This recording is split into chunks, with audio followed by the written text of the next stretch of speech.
The African Transformation Movement founder has also gifted the party's president and secretary with a Mercedes-Benz and a 4x4 at their election campaign launch.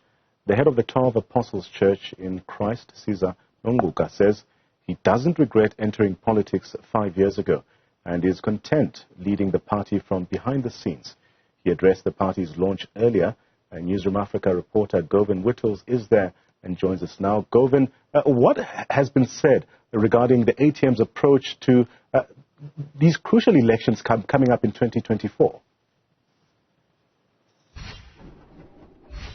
Well, what's clear is that the ATM intends to reach out to some of the political parties that it considers allies as it goes towards the 2024 elections. This campaign launch by the ATM was interesting for a number of reasons. Firstly, because of some of the comments given to Newsroom Africa by the founder of the ATM, the head of the 12 Apostles Church in Christ, Caesar Nonguka. And in it, he explains that he believes he made the right choice, the church made the right choice to establish the ATM, that he's happy leading from behind the scenes, that he believes the ATM will perform much better in the 2024 elections, and that Vuyo Zungula is the right person to lead it towards those elections. And he says he gifted him a Mercedes-Benz and the Secretary General a 4x4 just because it was his duty as the spiritual father to look after his children. And that is what he has been doing here. This event is an ATM election campaign launch, but it's also an annual gathering for the TACC. And this year it's including the campaign launch because of the elections next year.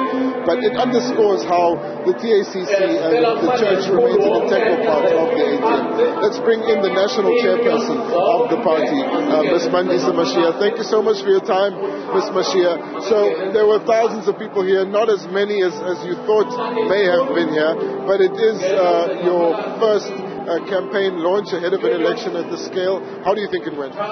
It went very well. We're very much appreciative of the people that have come in their numbers, as you say, that it was our first national launch preparing for 2024 elections.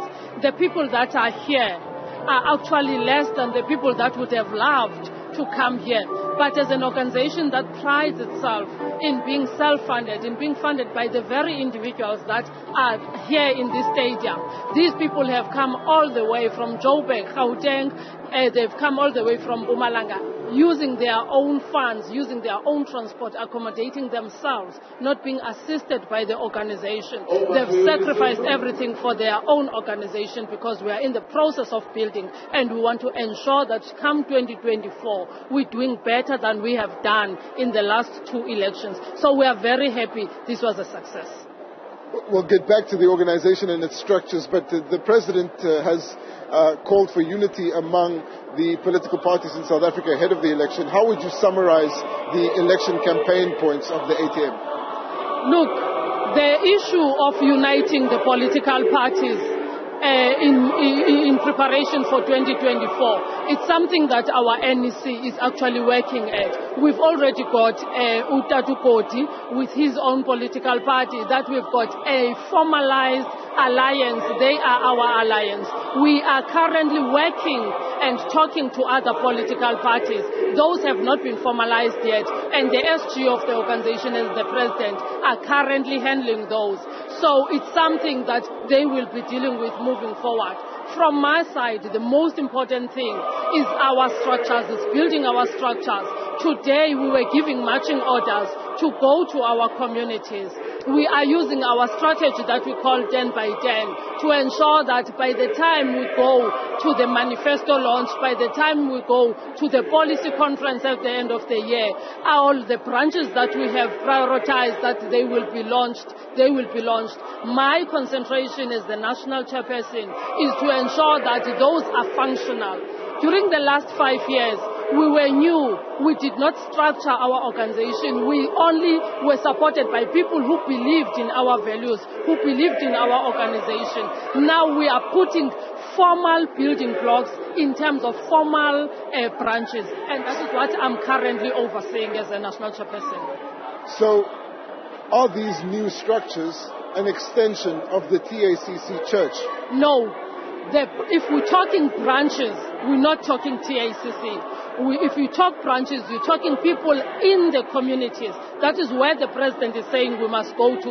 Most of the other people that are here, which will not be here tomorrow, are people that do not belong to TACC. They belong to their own different churches. And tomorrow they will be going to their churches, and TACC will be alone here.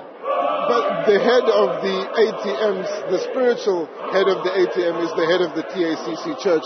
So in that respect, to which degree does the church have influence over the party? The church, as a church, does not necessarily have more influence because we've got a council of elders. If someone was listening to me when I was introducing him and the council of elders, the council of elders is formed by different leaders that come from other religious and faith formations, such that though he is the TACC head, he does not only by himself influence everything. The Council of Elders are people that are actually taking decisions on behalf of the organization. So they come from different faiths. The South African Council of Messianic Churches has got now over 38 different churches. That from those 38 churches, we form the Council of Elders. Those are the people that take decisions. Thank you. Then just on a point of clarity, the Mercedes-Benz and the 4x4 that were gifted to the president in the SG, was that from the ATM or was that from the church? That was from the ATM and the church. Remember, as I say, that we are a self-funding organization. So the bigger part of the funding that we get it from our founding organization, which is the church. Then other funds are coming from us. The majority of our deployees, which is the councillors and the people that are working, they are paying their levies. And all of us are having a monthly contribution that we voluntarily do. So from time to time, the two organizations, which is the founding organization, TACC and ATM, would fund most of these expenses. Ms. Mashiya, then you're saying people came here on their own accord, on their own budget, and then they've seen you gift the president and the SG with 2 luxury cars. You're not concerned that they would receive that in the wrong way? No, it's actually their money. It's their views. Whenever we make those decisions, we don't. For example, if we are to make an expense from the church, there are 3 structures at different levels that take that decision, including the representatives of all these people. So when you see those gifts, they are not coming from an NEC. They are not only coming from the Apostle Board. They are coming from what we call is an Apostle Board. Maybe, let me say as an idea, they go to a joint executive committee. I'm talking only about the church. I'm not even talking about the ATM. The joint executive of the church is formed by different structures of the church up to the lowest level of the people. So when those expenses are done, they are done out of their own offering what they want to see happening. Let's go back to the structures. You had said that you plan to build them ahead of the elections. In the last national elections, you managed about 80,000 votes. That's 2 seats in parliament. This time, what kind of base exists for the ATM and what kind of projections do you have? Okay, I will not get into the projections, but I'll show you something. As you are saying, about 80-something thousand people voted for us when we did not even have structures. Those people were just voting us because they believed in us. Now we are working with structures. Each and every voting station, each and every ward currently have got seat planters. We are working at building branches of the ATM, people that are not just supporting us, people that are members.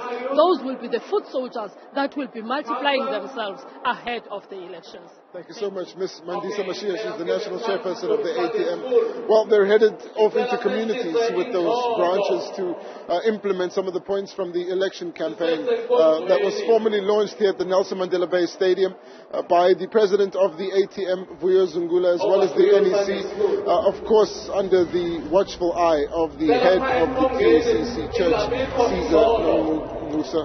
And what we do know a little bit later is that this event will continue because there are representatives from different churches affiliated to the South African Council of Messianic Churches across the continent who are essentially bringing their choirs up to greet the spiritual leader of the ATM, the head of the TACC.